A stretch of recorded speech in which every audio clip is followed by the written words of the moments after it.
Assalamualaikum warahmatullahi wabarakatuh. Perkenalkan, nama saya Zentrata Jelasan dengan NIM 2355301208 dari kelas 3TF. Kali ini saya akan menjelaskan praktikum ketiga pada pemrograman mobile dengan di sini menjelaskan apa yang sudah saya lakukan pada praktikum di lab sebelumnya dan pekerjaan tugas.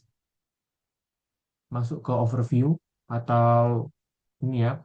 Jadi sini pada praktikum minggu ketiga, di sini topik praktikum itu lebih fokus dalam penggunaan view binding, komponen, resource, dan intent. Tujuan dari praktikum ini ialah untuk penerapan pada view binding, komponen, resource, intent, dan lainnya. Nah, pada view binding ini berfungsi untuk inisialisasi komponen tanpa find view by ID. Nah, dari hal ini kita dapat mempermudah jika nanti terdapat penghubungan antar XML dan Kotlin gitu. Sehingga kalau misalnya sebelum kita menggunakan view binding, itu jika kita melakukan perubahan pada XML-nya itu, perubahan tersebut itu nggak langsung terintegrasi dengan Kotlin-nya gitu. Sehingga rawan error ketika aplikasi dijalankan. Sedangkan jika kita menggunakan view binding, jika kita merubah pada ID di view bindingnya pada XML tersebut, hal ini akan langsung terintegrasi atau terhubung dengan Kotlin-nya, sehingga meminimalisir ada terjadinya error. Dan jika pun ada error, dia itu akan ada compile atau ada eh, tampilan di mana errornya terjadi.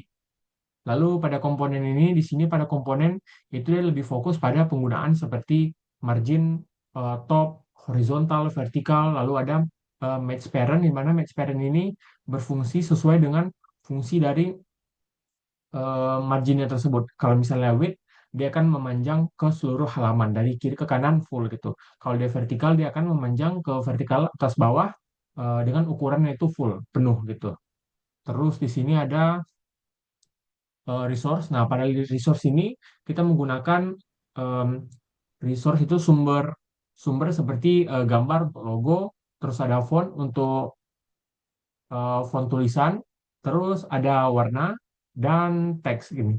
Nah, dari keempat hal tersebut yaitu dengan penggunaan resource di sini kita tinggal memanggil variabel-variabel yang telah kita buat pada resource tersebut di XML. Jadi kita meminimalisir banyak ngetik atau tinggal memanggil variabel yang telah kita buat saja. Lalu di sini ada intent. Nah, intent ini berguna untuk perbedaan halaman antar halaman ketika kita berinteraksi pada fitur tertentu. Nah, untuk bab satu ini tantangan pribadi selama saya praktikum ini lebih kurang tidak ada karena udah mulai memahami pada praktikum ini dengan materi sebelumnya gitu.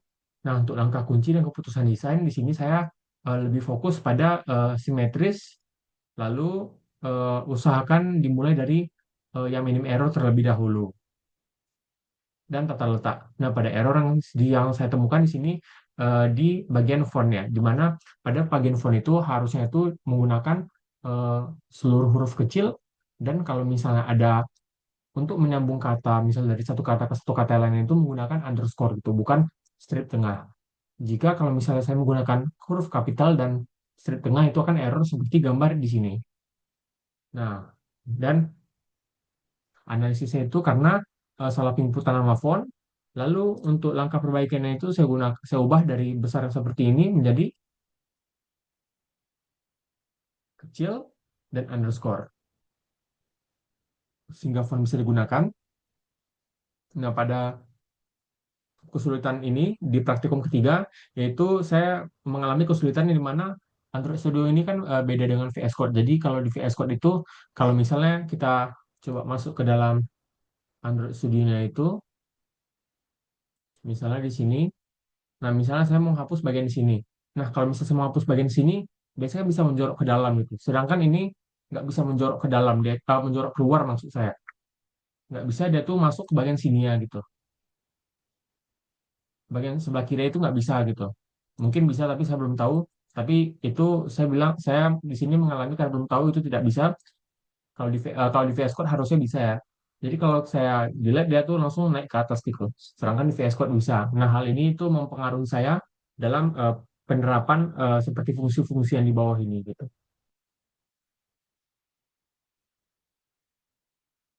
Nah, lalu di sini ada pemahaman konsep view binding ya di sini contoh penerapannya itu sesuai yang setelah sesuai yang telah saya jelaskan di atas tadi. Ini penerapan dari view binding, resource, komponen, dan intent gitu.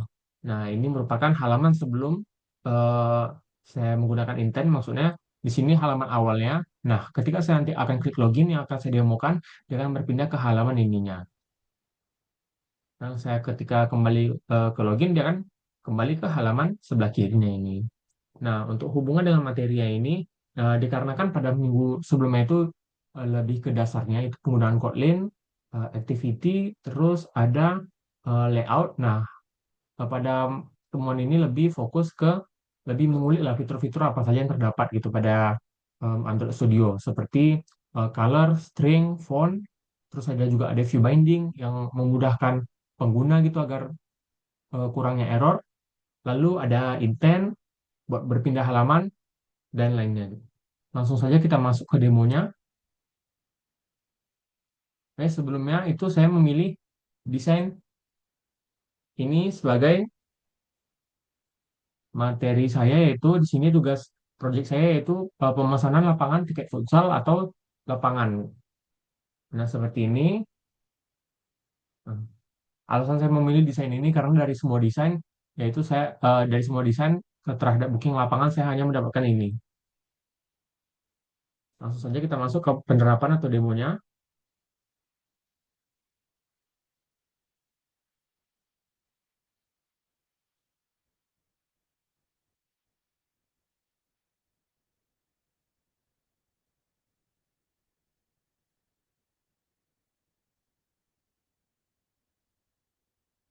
Desain berjalan.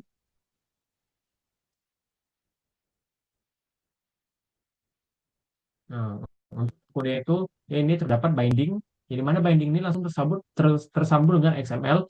Jadi ketika kita masuk ke XML ini, kalau misalnya kita melakukan perubahan pada ID-nya, dia itu akan menyambung ke Kotlin-nya gitu. Sehingga kalau misalnya kita sebelum menggunakan view binding, kita ada mengubah pada bagian teks ID ini ya, dan tidak kita sambungkan ke login activity itu, maka dia itu tidak akan bisa jalan atau error gitu. Sehingga penggunaan view binding ini sangat memudahkan bagi pengguna dalam meminimalisir error atau dalam perubahan XML login layout activity-nya gitu. Di sini dia lagi running. Terus di sini ini terdapat 4 font yang saya gunakan, yang mana saya gunakan pada layout activity login dan juga di main itu. Nah, di sini saya menggunakan komponen yaitu match parent, yaitu nyambung ke atas bawah. Ini width kanan kiri horizontal, ini dan height itu vertikal. Lalu di sini ada penggunaan background. Nah, ini drawable, ini saya menggunakan logo. Ini untuk logo di ini ya, gambar di halaman kedua. Dan ini ke halaman pertama sebagai logo. Lalu ada 4 font, ada warna juga. Saya di sini menggunakan 4 warna, warna hitam, putih, primer biru sama abu gelap. Lalu sini strings. Nah, disinilah di mana saya meletakkan teks-teks yang saya gunakan gitu,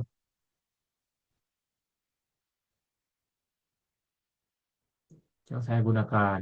Jadi tinggal setelah kita buat ini teks ini semua, tinggal kita panggil di login XML ini. Seperti ini. With Android text. Nah, di sini saya memanggil app name, di mana app name ini pada strings itu ini sportku. Dia akan menampilkan tulisan sportku. Ada text size, font family untuk pemanggilan font, terus ada text color sebagai warna teks, terus ini ada layout margin bottom.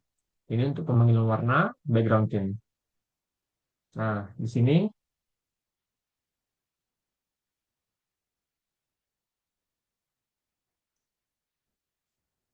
sini hasilnya. Nah, itu kalau misalnya saya login terlebih dahulu, dia akan menampilkan,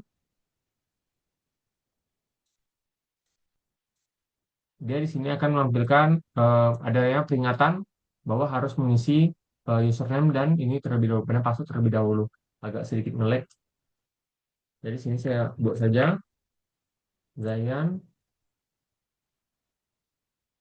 1, 2, 3. Nah, kita klik login. Nah, saat kita klik login, dia itu telah menggunakan intent yang dimana akan mengalihkan ke halaman selanjutnya gitu. Nanti akan saya bahas pada kodenya. Nah, ini akan ada gambar congratulation dari drawable atau logo yang gambar yang telah saya gunakan. Lalu ketika kita klik kembali ke login, dia akan mengarahkan kembali ke halaman pertama. Itu untuk demonya. Nah, untuk kode penggunaan dari ininya itu, nah terdapat pada ininya. Nih, fold. Nah, di sini bukan fold intent itu. Nah, di mana fold intent itu, ketika kita eh, mengklik tombol dari button login, dia itu akan mengarahkan disk ke kelas welcome activity gitu, start activity. Jadi dia itu ketika diklik tombol loginnya, dia akan mengarahkan ke activity welcome. Welcome ini di halaman keduanya. Nah, begitu juga pada halaman welcome, ketika ada dia mengklik tombol kembali ke login, binding button back login, nah maka dia akan mengarahkan ke login activity kembali. Nah, di situ penggunaan intent. Jadi saya sudah menjelaskan penggunaan intent, view binding pada XML, terus ada resource, lalu komponen-komponen ini yang telah saya jelaskan tadi, match parent, dan lainnya, margin-margin. Resource itu terdapat pada drawable untuk gambar, font untuk um, font untuk tata tulis, terus ada themes, rupa, warna, dan string. Mungkin itu saja penjelasan singkat saya mengenai praktikum ketiga pada mobile ini. Terima kasih atas perhatiannya. Saya akhiri. Wassalamualaikum warahmatullahi wabarakatuh.